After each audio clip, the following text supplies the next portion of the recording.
Hi, everyone. Dr. B here again. Thanks for joining us for another episode of Ask the Dentist. Today, you may not really realize where we're going with this. Okay, I'm interviewing a clinical psychologist, an expert in raising children, and not just because of her academic background, but certainly her parenting background. She has 3 children, and many of you will know her. 4. Oh my God, right. Okay. You have to update your bio. I do. Anyway, so 4 children, and most moms are experts, but most moms don't have a bachelor's in neuroscience, a master's in pediatric neuropsychology, or a doctorate in clinical psychology. And this is what is going to make, I think, this conversation very interesting. But many of you will know Natasha Beck as Organic Mommy. She has a great presence on Instagram, and that's kind of where my team met Natasha, was on Organic Mommy. I think we were trading little tips and secrets on how to get our kids to behave, and we're gonna, yeah. It's Dr. Organic Mommy. Dr. Organic Mommy, thank you. And it's difficult. I give a lot of advice on Ask the Dentist about what to do, what not to eat this, throw away the pacifier. I mean, and it's very easy for me to say that, but it's very difficult to actually make that happen. So that is the premise for today's conversation. It's raising children. What does it actually take to raise children? We're going to talk a little bit about oral habits and health, but again, oral habits and health and overall health, the approach to the external world. We're going to also talk about external influencers, epigenetics, the environment, all the stuff that is in our environment that is affecting our children. And then lastly, I want to talk about your involvement. You are on the board with EWG, the Environmental Working Group. And I find that very interesting. I want to talk about that. But you're also on some other boards, I believe. You're on the UCLA Mattel Children's Hospital Board, the Los Angeles Football Club. Is that soccer or? Soccer. Oh, soccer. Good. Okay, good. Glad to hear that. And then also you married your high school sweetheart. I did as well, and it'd be fun to talk about that, but I don't think anyone wants to hear about that. But anyway, you live in Los Angeles and you have 4 kids, a husband, you're on all these boards, you've got your presence online. Where do you find the time to do all this? It's definitely tough, especially now with 4 kids. It's what I call happy chaos in my house. And then I think as you have more and more kids, you find somehow you can just pull more and more time. Right. I will say I do sleep less, which I don't actually promote, but I don't need as much as most people, I think. Yeah, I think every parent goes through that. There's a long period of time there where we hopefully we become more efficient with our time, but we rob a little bit of our own health and sleep and all that. But I mean, centuries and millions of years of parenting, I think that is a common thing. So I think we're built to handle a little bit of that. So I just want to say that last time we spoke, you interviewed me on Instagram and you were breastfeeding your Yes. 4th child. And I think that is a great example of time management. Yeah. And I think it's wonderful. And I think we need more of this. We need to be able to breastfeed in public. So I thought and to take away the mystery of it, that it is right. something that is beneficial and we can do it, and I can work and breastfeed too. Exactly. It's not a big deal, and it should be allowed anywhere, anytime. Yeah. But I don't think we're there yet. So anyway, let me ask you this question, just kind of an open-ended question. How has your clinical and academic background helped you to be a better mom? It's a great question. I think that it's taught me so much how to slow down and to provide stability and predictability for my children, because I've seen how, when kids came into my office, not only were their eating habits off, their sleeping habits were off, their overall life sense was just off. So and when that happens, you're just setting yourself up for failure, and throw in your genetic predisposition towards having whatever, disorders or diseases your way. It's going to be difficult. And so I think when I had my own children, I was mindful of that and how important those external factors are when raising children. I mean, obviously you've been trained to the nth detail in clinical psychology. I mean, is it easy to, I don't want to use the word treat, but to modify your child's behavior based on what you know, or is it mom instincts that kick in? Is it a combination? I mean, I think you have a lot of moms out there that don't have the background that you do. Is it that important to be a good mother? I don't think so, because honestly, I didn't get as much of that information in my graduate studies. It was later on, and learning it through various educational philosophies. I learned a lot through a pedagogy called Waldorf, and through another woman, Magda Gerber, through her RIE philosophy, and same with Dr. Pikler. There's a lot of amazing physicians and philosophers that I've read about and studied a little bit in my graduate studies that really helped inform my parenting style. And I think that if you just slow down in general, I think it'll help. You don't need that background. It helped me slow down. I think that's the biggest thing. I think parents, talk too much and they feel like they need to entertain their kids. Whereas I knew how to sit back and observe. That's the biggest thing I took away from my studies, is that to sit back and watch and to not talk. What you just said reminds me of something that you said on your Instagram page. I have it here. And I agree with you.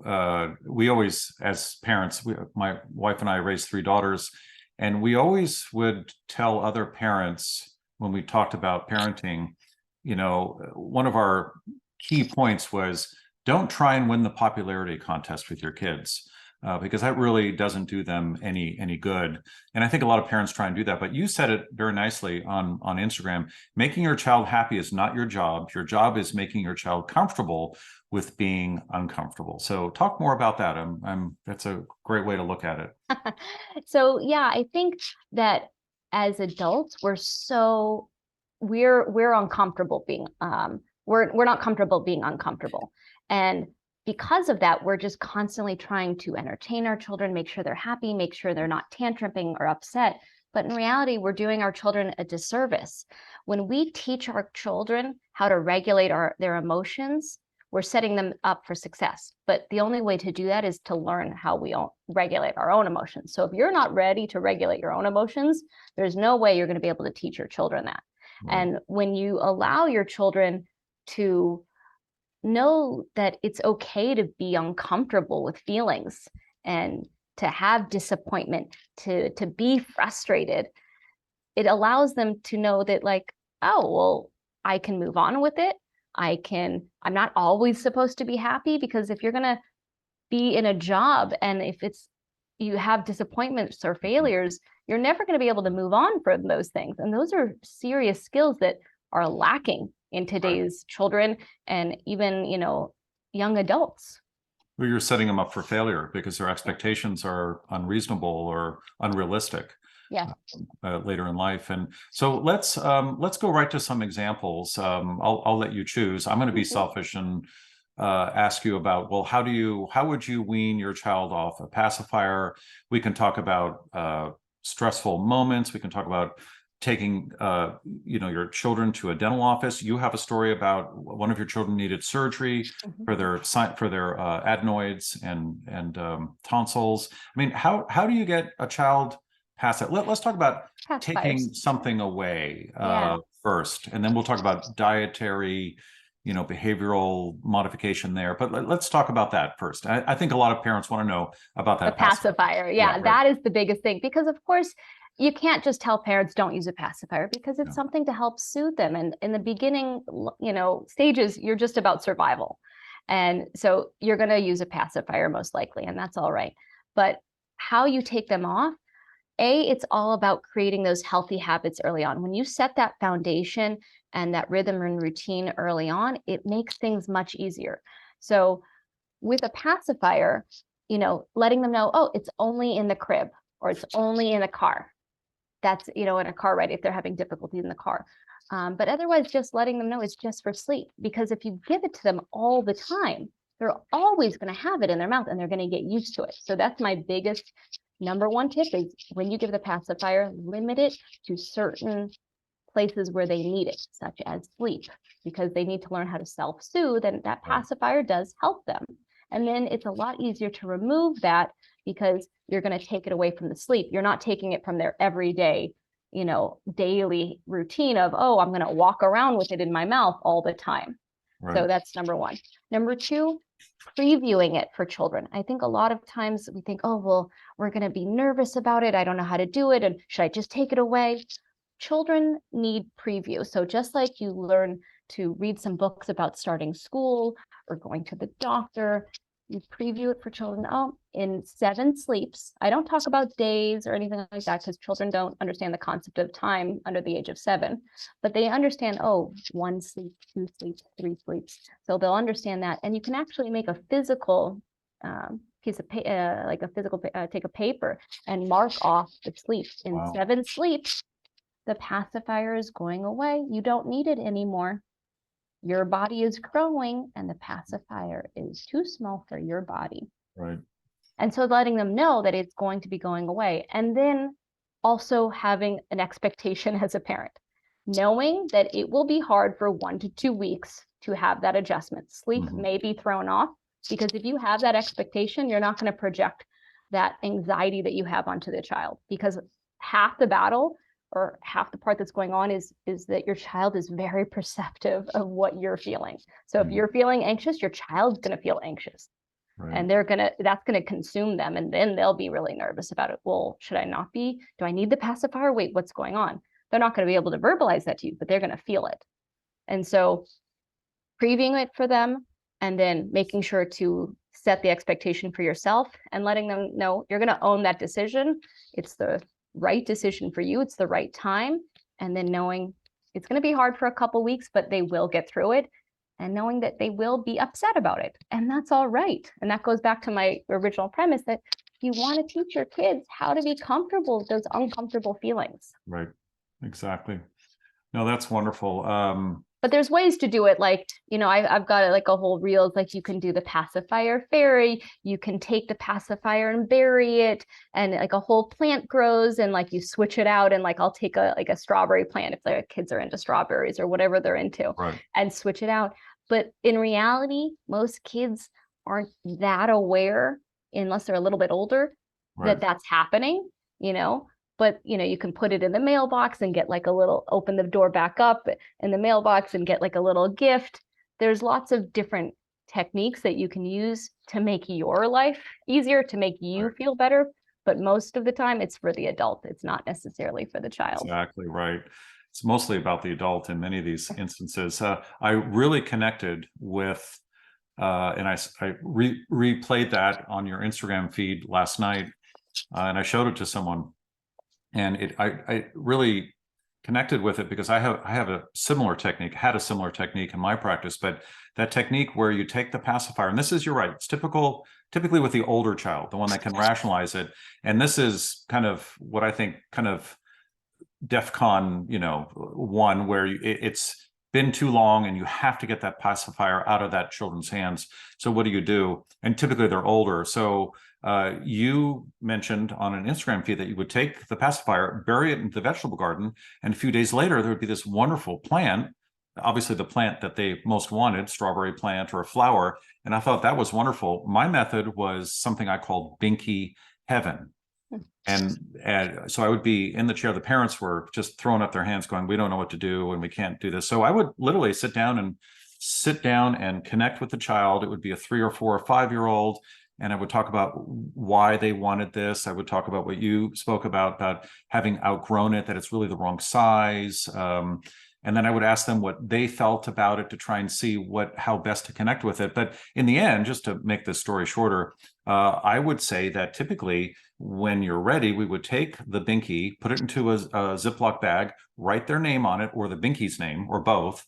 And it would literally go upstairs, Binky Heaven, into our storage attic. And that worked well. Parents were amazed. I love that. Well, and here's the thing. I love this story because the clincher, the sales pitch that really worked was, you can come back anytime you want. It doesn't have to be for an appointment. You can tell your mother, I want to go in and I want to see my binky. And we were serious. And one child took us up on that. They were about 10 or 11 years old. And I think they were it was a boy, young boy. And I think he was kind of being a smartass, but he says, I want to see my binky. And we're like, oh no. We found it. We found it. My assistant went up there and found That's incredible. his binky, and the parents were just like besides themselves. So, but yeah, I mean, it's replacement. It's giving them an option. It's giving them control. I love your example about, I think you called it previewing. Mm-hmm. Previewing is brilliant. I mean, just talking about it day in and day out. And I think when a child is confronted with a new concept, it's a survival mechanism to say no and to push back and to recede. And so I think previewing is excellent. How would you approach the nervous child?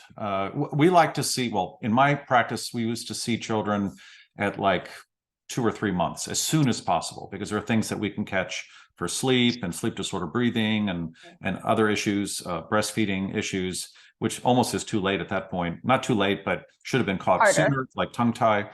But so it wasn't a big issue then, because the child's, oblivious, right? I mean, the infant at that point, they're usually not nervous. But by age 1 or by age 2.5, 3, which is what the pediatric dentists recommend, which I think is too late.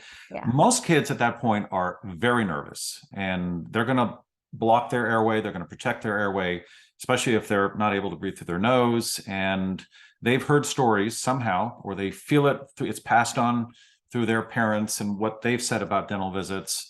How would you undo that and get the child to behave and open their mouth? And I mean, it's prophy takes a half hour in an exam for a child. Oh, I believe it. But parents have a lot up their sleeve that they could use. Children process things through play, and that's the biggest take-home message I could send to parents, is that if you have a child that has a doll or some kind of figure that they play with, and even if they don't, having figures that you can actually use at home where they have a doll that can go with them, to let them know, oh, and if you have a dentist like yourself who would be so great at actually participating in this, and doing the work on the doll first, and letting the child participate, letting the child put the bib onto, the doll, and letting them check their teeth and see what the process is like. Children are just curious. And, I think when we throw them in there blind, it would be scary. It's as if you're going to Mars and you're getting checked out by, like, for lack of a better word, an alien. And you're telling them, we're just going to look inside this hole of yours and explore. And that's what it's like to a child. So if we preview these things and let them do it through play, and so if you get like one of those little dentist kits, and you don't even need one of the dentist kits, you really use anything. That's what's so great about kids. You can take like a wooden block, and it could be, pretend. It's wonderful. Exactly. Yeah. And so you do it with your child and let them figure out what it's like.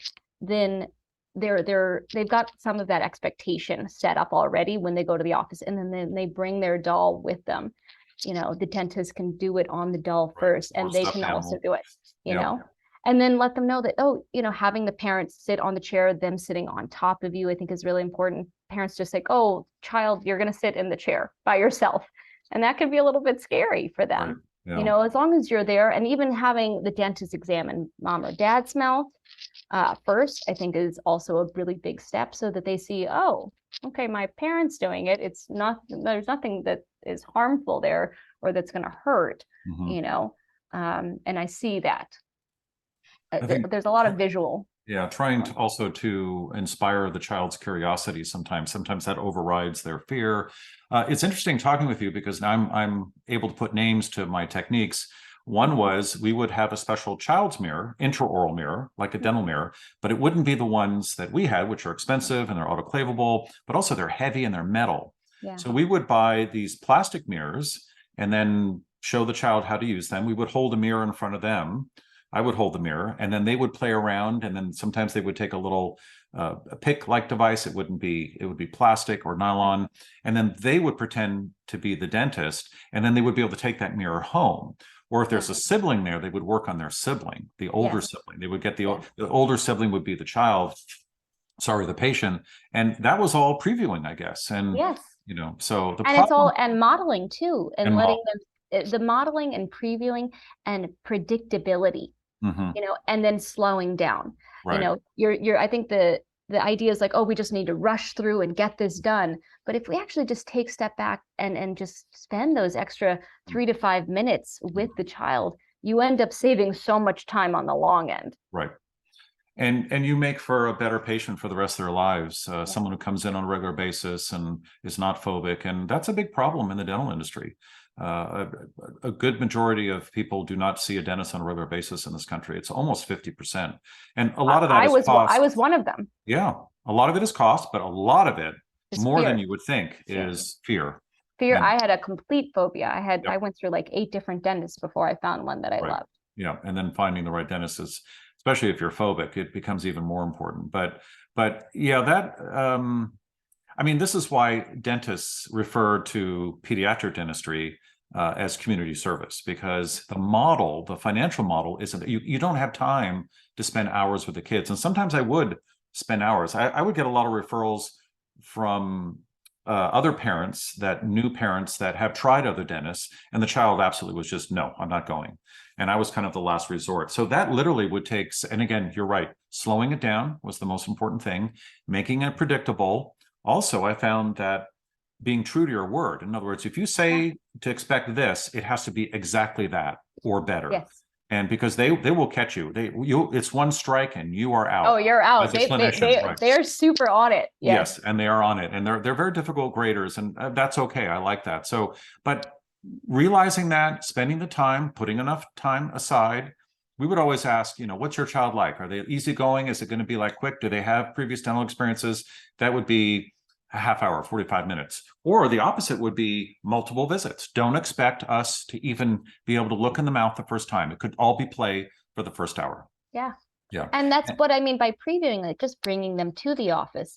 That's one visit. Right. Checking it out. Like it depends on your child. So knowing your child's temperament, if they tend to be more of a cautious child, and that can generalize to everything, whether or not they're a cautious eater, cautious to attending a new environment, then knowing that, oh, well, we have to visit the doctor's office first and then go back and then go again. Right. Parents would also ask, when should I bring my child in?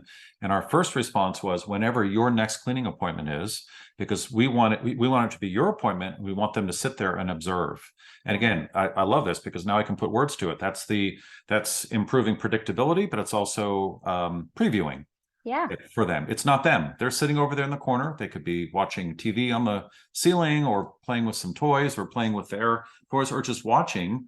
And that's a great way to go. Children are paying attention. Even if they're holding a toy, they are watching. They are listening to everything. They're listening to what you're saying to their parent when they're getting their cleaning. And so that's what's so important. And that even reverts back to what you do in your home. When children watch you cleaning up in the kitchen or doing the laundry, it's the same thing. It's all about modeling. Children mimic what they see. So if they see, oh, I see mom brushing teeth every morning, every night. Okay, I see it, and I'm going to be more likely to do it. So I'm glad you brought that up. That was actually the next thing I was going to talk about. I would always tell patients to do a song and dance and smile and tell jokes while they're brushing their teeth, and come out of the bathroom and brush and floss in front of your children. Again, that's previewing it. So how would you approach that? How have you approached that with your kids? The brushing and the flossing, the oral hygiene moment every night before bed and in the morning before school or the day. So there's a lot of routine and rhythm in place with this, number one, and number two, modeling. So even before they have teeth, I've got my 4th child who's 8 months old. They are aware. People don't give babies enough credit. They're paying attention to everything. She is sitting there and she watches me brush my teeth. It's the most fascinating thing to her. She sits there and I do my whole routine in the morning and she watches me do it. And I do that on purpose because soon she will have a tooth and she's going to need to get that tooth cleaned. And when you start early, I think that's the biggest problem that I see, is that parents aren't starting until they have a whole mouthful of teeth. Teeth, right. You got to start when they have that first tooth, Yeah. so they get used to having someone in their mouth. Right. And then before you even enter their mouth, you've got to make sure that they have buy-in. You don't just stick your hand in their mouth, just like, Right. you don't just stick a spoon in their mouth. Right. You've got to have that nice give and take reciprocal relationship. It's like this dance. It's the same thing when I do something called baby-led weaning with my children, where I do a preloaded spoon. So I got a spoon of food, and then I have a second spoon ready to go, and then I hand the spoon to the child, and then when they're done with that, I'll hand the next spoon, and they'll give me the other spoon. Wow. And then we just have this nice dance back and forth. And it's the same thing when you approach brushing their teeth. I've got my toothbrush, they have their toothbrush, and then I'm going to switch with them, and they're going to take my toothbrush and stick it in my mouth, and I've got my little toothbrush for them, and I'm going to go in their mouth. Nice. But I'm going to wait for them to open my mouth and their mouth. So I'm going to wait. I'm going to say, oh, not yet. And I'm going to slowly open my mouth and say, all right, now you can brush my teeth. And then slowly you will see they'll copy you, and then they'll open their mouth. So if you just slow down in the beginning, it pays off in the end, because it will take less time to do it in the end. And also understand that you're not going to do a great job in the beginning, and that's okay. Yeah. It's more about the long-term modeling of the behavior, making it predictable, slowing things down. Yes.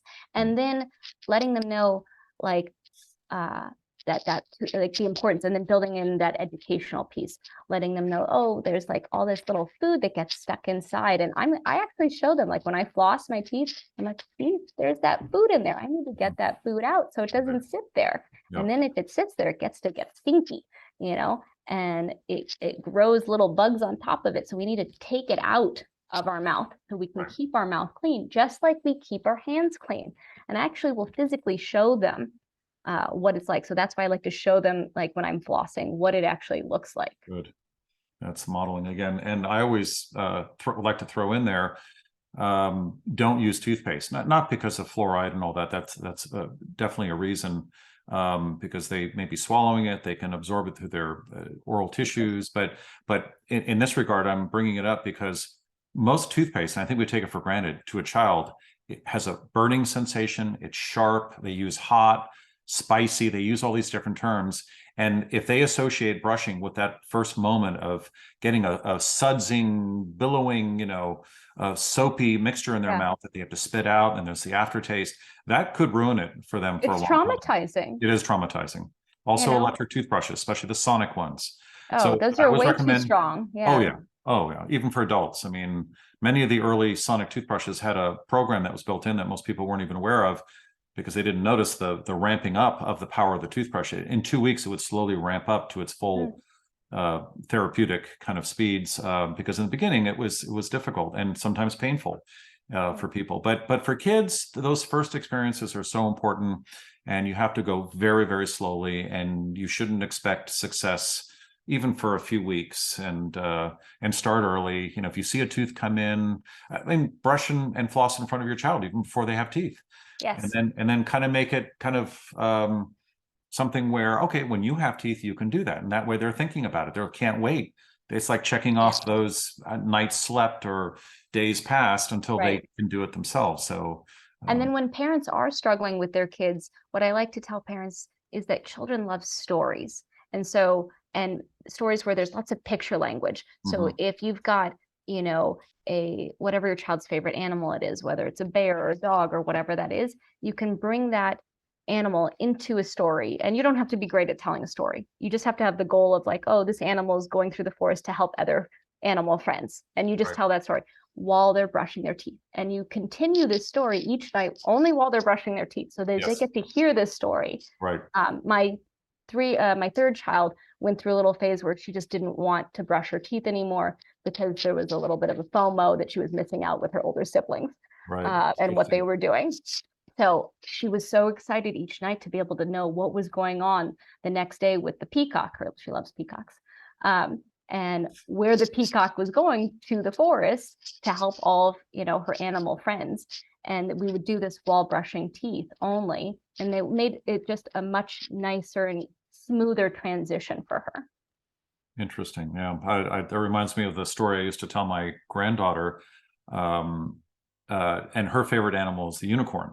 Hmm. And of course, unicorns aren't real. That's okay. We've debated that, and that's fine. It doesn't matter. She's 5 now.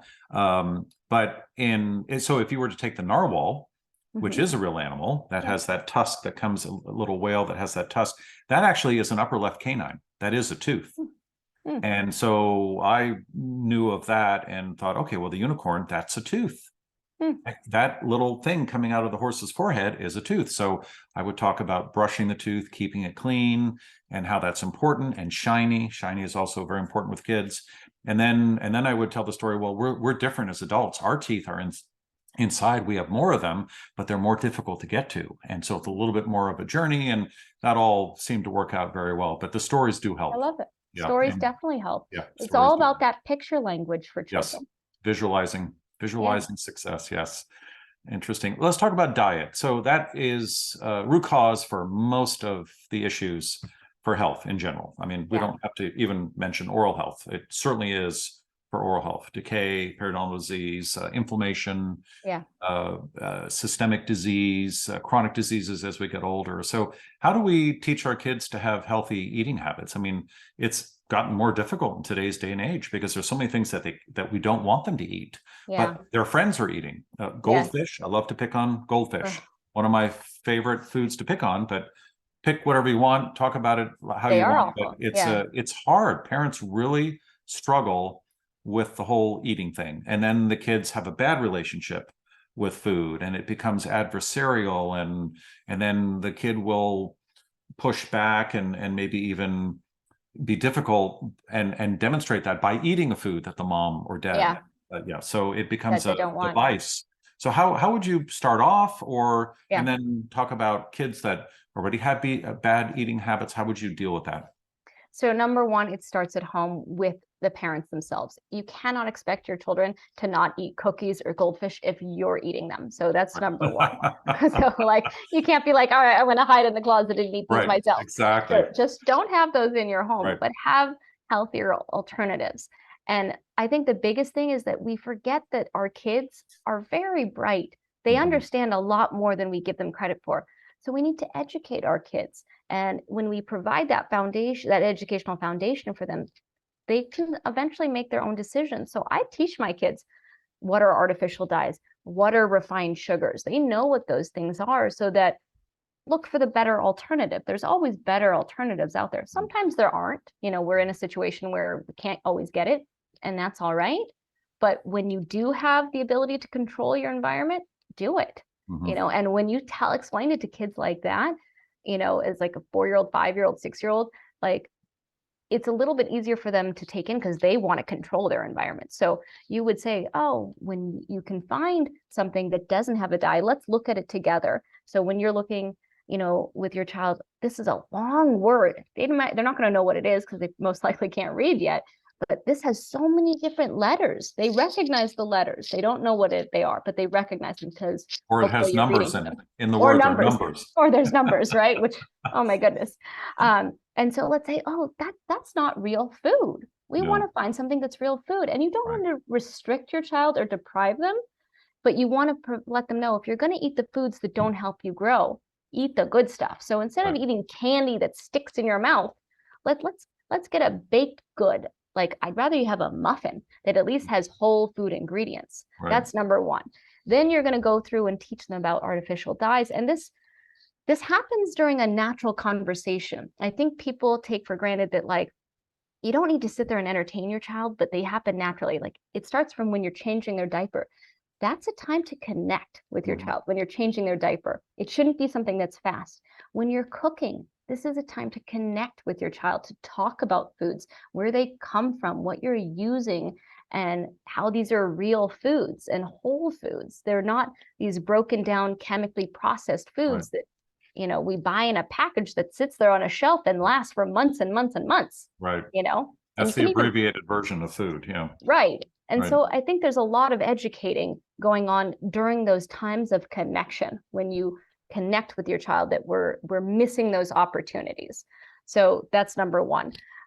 Number two, it's all about when you sit down at meals, it's making sure you sit down. there's a lot of snacking going on, and I get it. It's so hard in today's society, you know, oh, the pirate's booty or the goldfish, or you just need to keep filling your kids with food. But let's think about why we're doing that. We don't want our kids to break down. Right. We're afraid of the tantrum. Yep. And I tell parents, I want your kids to tantrum. Yes. Those are teaching moments. So if you don't see that tantrum happening every day, you're not teaching your child.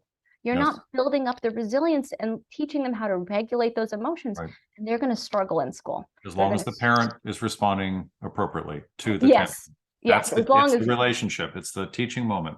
Yes, 100%. The parent definitely has to be prepared and ready for it, and be able to regulate their own emotions first. Right. Right. You know, and of course, there's always going to be times where you are going to be dysregulated and not be patient, but then it comes into like, well, you just need to repair what happened, and that's all right. Yep. You know, we've all had those moments where we lose it, but recognizing that, yeah, you can't always give your child what they're asking for, Right. you know, Yeah. but there's a way to say it too. Well, they're asking for the cookie or the snack that the friend has. Oh, I see, you really want that. So number one, acknowledging what they want. Mhm. Number two, validating that. Oh, I see that you're excited about having that. Right. Yeah, I get it. So that's the biggest part of it. It's just acknowledging and validating that, because then they feel heard and then they feel respected. Right. Respect is such a huge thing with all people, not Right. just between kids and kids and adults and vice versa. Right. And then letting them know when they can have that or what they can have instead. So you're not going to give them a snack like 30 minutes before dinner, because then they're never going to eat their dinner. Right. So letting them know, oh, I see you want that. We're going to save that for the weekend. We're going to save that for tomorrow's afternoon snack. Or those have foods that we don't eat in our family. Those have things called artificial dyes, and they're not real food for us, and they don't help our body feel good. We're not making that connection with our kids to let them know, let's pay attention to what our body's feeling. When we get a tummy ache, it doesn't feel good. And sometimes that's because of what we put into our body. Right. And so when you make that connection for them, it's also helps solidify that concept. And so letting them know that what we put in our body impacts it is really important too. Right. Exactly. How do you, again, this extreme circumstances or case example here, perhaps not, but I see it a lot. Parents that, the child says, I want those goldfish crackers. And then the parent says, oh, well, that's going to cause cavities, and then you're going to have your teeth drilled out. I mean, how do you, obviously you want to educate the child and make those connections between bad food and how it affects your health, your mood, for example, ability to concentrate, get along with other kids. But so again, I'm sure you're going to tell us how to slow it down, expand it, but how do you make it a positive experience so that they're not shamed by wanting that food? I think that's a very, really big topic, especially because I don't want to call foods bad, because there are going to be some kids that they're friends with that aren't eating the same foods as they are. And so we don't want to shame certain foods that they're going to then shame on their friends. So be very mindful of that. There's just some foods that we don't eat in our family. And then there's some foods that help us grow and some foods that don't help us grow as much. And then there's a balance. Right now, I'm in charge of that. So I keep track of what you're eating throughout the day. And I'm teaching you, so eventually you're going to be in charge of that. Right. And letting them know that there's an anticipation, there's a buildup eventually where they're going to get to be able to do that. That's number one. Number two, when it comes to, the goldfish crackers, I see, again, acknowledging, validating, and then saying, well, unfortunately, that food has certain foods in it that there aren't real foods that I don't want you eating, because I know that it may hurt your tummy and it may not make your brain think as well. And so let's find a better alternative, because there are better alternatives out there. And then when we do eat foods like crackers, which a lot of parents are surprised at, crackers really get stuck in your teeth and break down, and it's sugar, let's brush our teeth after. I carry floss sticks. I have these little paper floss sticks with me all the time. So my kids know if they're going to eat crackers or sticky food, they're like, oh, Mom, can you give me the floss stick? Right. And part of it's like I've had my own oral health journey that was very traumatizing. And so I'm very mindful of that with my kids. So that's something that's very important for me. But I do think it's really important because people don't realize how important your oral microbiome is. It affects everything. If your teeth are messed up and you're having inflammation, it affects the rest of your body and how you feel. Right. But just building this into your routine, I think, is what is important. So my kids know if you're going to eat something sticky or crackers or bread, you're going to floss right away to get it out of your teeth, at least at a minimum. In the beginning, in the morning, what I do is I let my kids all brush their teeth. Even my 3-year-old, she gets to do it on her own before they come into the kitchen. But after they eat, then I get to do it. And I sit there and line it up. Good. And when one's getting dressed, I'm doing the other one. I'm Wow. flossing. I dip it in the toothpaste, I floss, and then we brush teeth and we get a whole lineup. So at least I get a turn to make sure at least it's done more efficiently. Exactly. Right. But they get a chance too, because they do it on their own in the morning. Right. That's incredible. But that's what it takes. And I don't think a lot of parents understand that. And of course, they're trying to get out of the house as well. That's why I always recommend brushing right when you wake up. Don't brush after breakfast. It's not necessary. There's no advantage to that, but it's less likely to be done at all or well, because there's just no time between that, last piece of, egg, scrambled eggs and toast or bacon, and getting out of the house and getting to school on time and then to work. So it's difficult. It really, you got to find your rhythm, and it's all about preparation. And there's things you can do to make it easier in the morning, because that's the number one question I get with parents is like, well, how do you get out the door with 4 kids, or even 3 kids? It's about preparation. I have all their clothes lined up for the 5 days of the week, and those are their school clothes. So there's no arguments there. They can pick them out. They can pick which one they want, but it's all right there. Their toothbrush and toothpaste and floss sticks and floss water picks, they're in the kitchen. I have it set up right there in the kitchen. I have a menu on the fridge that says, this is what we're having on Mondays. So when they say, oh, I want toast, toast is on Thursdays. Yeah, exactly. This is what we're having on Mondays. And so there's no argument. And just having those things lined out and prepped will save you so much in the long run. Yeah. That makes sense. I like that perspective of rhythm. I gain back a lot more time with rhythm. And that refers to or takes care of the predictability concept of that child, trying to control or not control, although a lot of kids do try and manipulate their environment, but it's really what to expect and to have a safe environment. It has to be predictable. Because kids under the age of 7, all they're wanting to know is, are they safe? And parents think, oh, well, physically safe, but it's reality. In reality, it's about that stability and predictability that makes them feel safe. It makes them feel secure, so they know what's happening next. And you think, oh, I shouldn't put so many boundaries or so many rules. No, you do need to have boundaries with your children. You need to keep reining them in. There's certain things you can let them go out and do, but a lot of the time you just need to keep reining them in to make them feel safe. You think you would have been a different type of mom or have a different style of being a mom if it wasn't for your background, your academic background? I'm curious. I always go back to that. I'm sorry. I asked you that kind of the same way at the beginning of the episode. But I mean, I'm thinking of all the moms out there. They're loving this. They get it. They've heard it either from you on your Instagram or it's instinctual, but they can't really formalize it into and then hearing it from you, of course, formalizes it and gives them hope because they know that it has scientific basis, evidence-based, clinical, psychological methods that, and I've learned a lot because I was using some of those methods, but now I can put a name to it. So what would you, I guess the question is, what would you recommend to moms and dads? I was in charge of brushing teeth and I was, my wife traveled a lot at the beginning of her career. And so there was a lot of getting them out of the house and then picking them up at school, which I enjoyed and loved. I actually worked only 3 days a week. So it was Tuesday, Wednesday, Thursday. So I had, that Monday, Friday, I had weekends, which was wonderful. And so, it's great. I loved it, even though. Go ahead. My institution would probably not be thrilled that behind me saying this, but I honestly think it didn't really come from that. The thing that I gained from my degree is learning to sit back and watch, because I had to spend so many hours watching children and seeing the development, kind of unravel. That was what I learned. But in reality, a lot of it was from processing my own childhood, knowing what I liked and what I didn't like, and knowing my parents did the best that they could, but there was a lot of things that I didn't like that they did. And so I changed those things.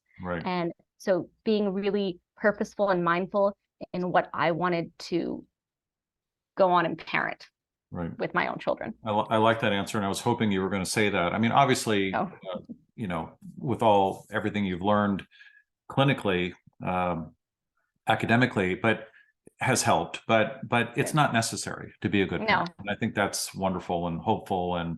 But you're right. That's the other aspect of it is what is your basis for, parenting? It's your parents, and not everyone your own has a great childhood. experience. Your childhood. And right. I think a lot of times we don't think back, like, well, what's triggering us? Why don't we want to see the tantrum? And is it because, our parents just told us to be quiet and shut up? And that scared us. So we don't want to do that. Right. Or, we were told like, oh, you could never eat any of these foods because we always had to be skinny. So there was so much focus on the diet. So then now we just want to let them do whatever they want. So you go the opposite way. Right. But if you think about what's triggering for you, and what's going on for you as when you were a child, and if you process that, then that will help define your parenting style. Right. Exactly. No, that's very helpful. And these are skills that we all need to master, especially if we're, planning on having children. We've got about 10 minutes left. I want to, as I said earlier, I want to talk about being a board member with the Environmental Working Group. But before we do that, I just want to say thank you for all the information that you have on your website, on your Instagram feed. It is very practical and helpful information. It's also easy as a parent. I mean, I just picture, again, I'm a parent, but I'm retired and I have grandchildren, but I wish I had your feed back when I was raising my daughters. And I can just picture a mom or dad holding an infant and scrolling through your feed. It's very easy and concise and just very practical, kind of very helpful information that you can take on very, very quickly. So it's almost as if you spent, a few weeks on your website, you would be way ahead of other parents. So I thank you for that. It's kind of what we model at Ask the Dentist. We're trying to do that for oral health. So these are very valuable websites, I think. And I think people that are listening right now know that and realize that. That's why they're here. So let's talk about, EWB. What we're really talking about is our children's environment, what our children are growing up in, the epigenetics of it. At ATD, at Ask the Dentist, we talk a lot about that. There are a lot of things that are impacting our kids, the forever chemicals. So tell us a little bit about Environmental Working Group. I use it as a resource. I've been using it for a long time. Anytime I buy anything, I look at it. I've certainly done all the research on toothpaste that are reviewed or examined by EWG. And so it's been a great resource for me as a clinician, as a parent, and as a user. So what's what's the mission for EWG? So first and foremost, it's a nonprofit organization. People think that I think there's been a lot out there that they're trying to make money. Connection to the corporations, influence. That's so far from it. It started off with Ken Cook, who's still there, who's the founder, who is an amazing man and so knowledgeable. And he just wanted to change policy to not have these toxins in our environment because he saw what was happening to our health. And they created this database to help inform their policy decisions and what they were trying to get lawmakers to change.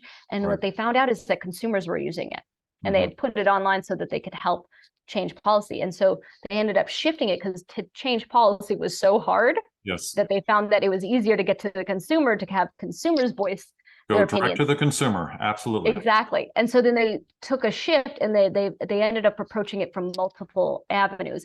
And so they built up the website, the database even more, and then developed separate ones like the water database as well.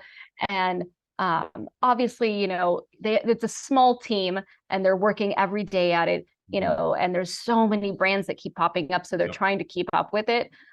Literally right before this, I was on a call for a board call talking about strategy for EWG before this. And the things that they're doing is just incredible. So it's a resource that you can access if you're looking up beauty products or cleaning products or baby products, to see how they kind of are in terms of the toxins that they have. It's at least, it gives you like a jumping off point to be like, oh, all right, I need to reevaluate what I'm putting on my skin or in my body. So at least it gives you some of that information. And then of course they put out all these great all this great research on PFAS, you know, and flame retardants, and knowing like where those things are found. Yeah. Everywhere. Yeah, unfortunately. Yeah. And what I like about EWG now is that there are companies that will formulate something. These are typically the newer companies, smaller boutique brands, whatever you want to call them, and they are actually checking in with you and working on getting a good EWG score. I mean, that's wonderful, right?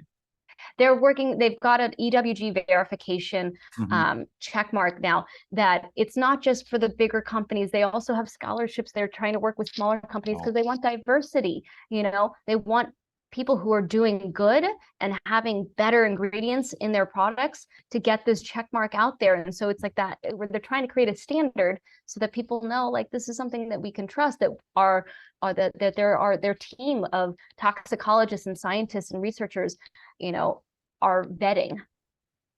Right. Yeah. No, it's I've always been very impressed by it, and when I saw that you were on the board, I was very pleased, and you know, look forward to hearing more about it and what it's going to evolve into. But how old is EWG? How long has it been around? 2005? It's got to be 20. It's got to be almost 20 years. Oh, it is. Okay. Yeah. It's been around for a while. So 2000. Don't quote me on that. I'm sure Ken started policy, like trying to change policies, like I feel like in the 80s. But you know, it's been around for a while. My husband and I recently joined several years ago, and it's something we do together, and we're both really big on that. Passionate. It's great.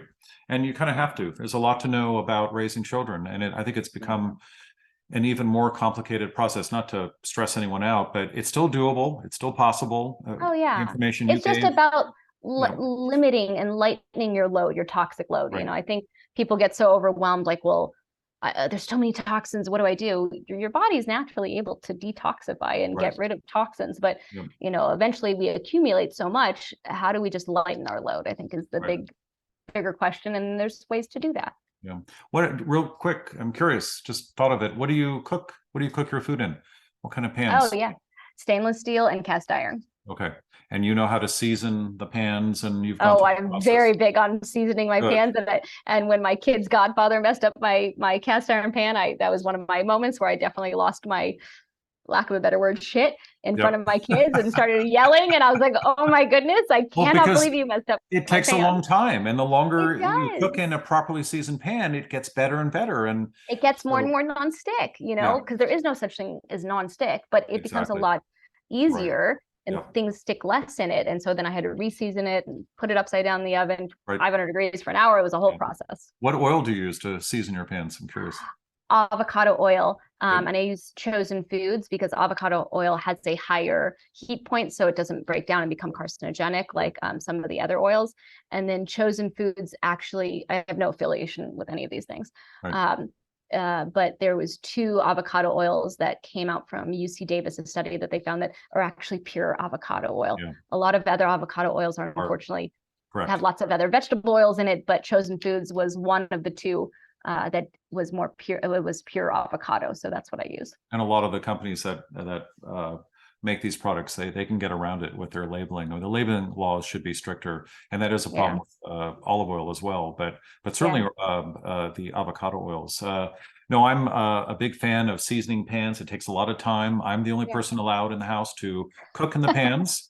Because I've lost my shit too, and I use carbon steel. I use restaurant style. Carbon steel, yes, I love. French and Italian pans. They last forever. They don't look very nice, but they are as close as you can get to nonstick. And the thing that set me off on this was the research that I did, that a lot of these new boutique brands that say they're nonstick but are BPA free, or they'll say PFOA free, but that's banned anyways. 3 categories that they're free of. But then I looked into it, and it's like, no, they're using other chemicals to and plus the pans don't last very long. So There's And you always, thousands of PFAS chemicals, exactly, like what people know of as Teflon or right, PFOA. PFOA yes, is banned, so right, saying PFOA is useless.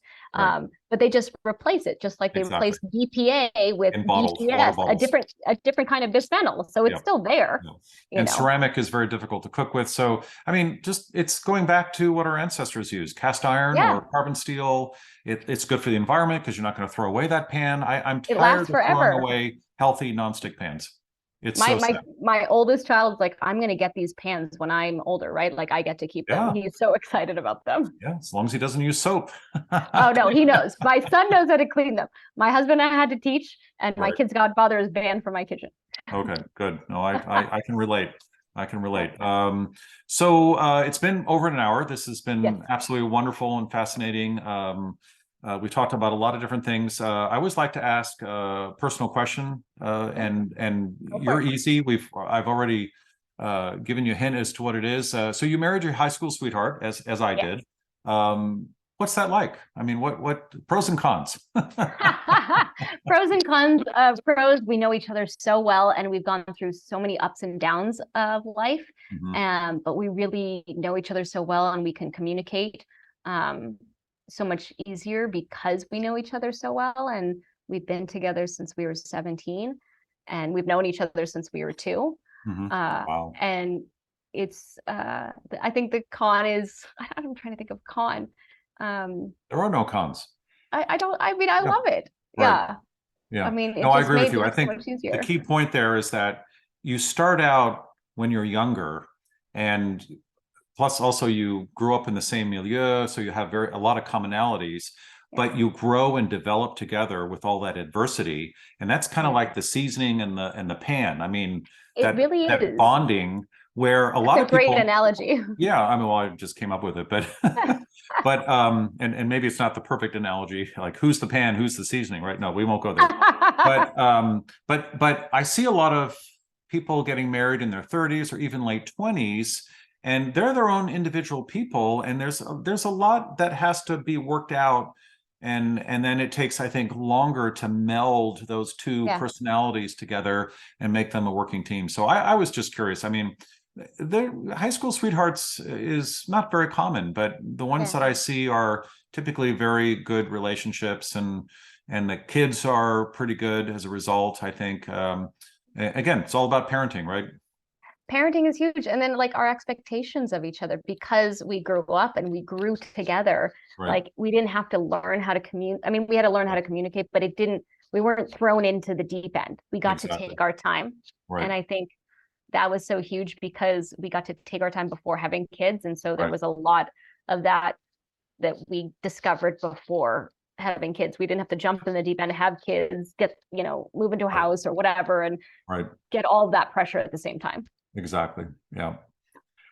Amazing Very hour. fortunate. I Yeah. really appreciate the time that you spent with us. I think there were a lot of helpful tips just from the oral health perspective, but let's face it, when it comes to health, raising your children and knowing how to do that properly is a key aspect to health in general, and not just, as you said, physical health, but that mental health, happiness, the learning how to be uncomfortable when those times occur, and so all of that was great. So I thank you for your time. Would love to get you back on the show. There's so much more we could talk about. We'll brainstorm on that, and then later I definitely want to talk to you more about EWB. I think that's a great resource, and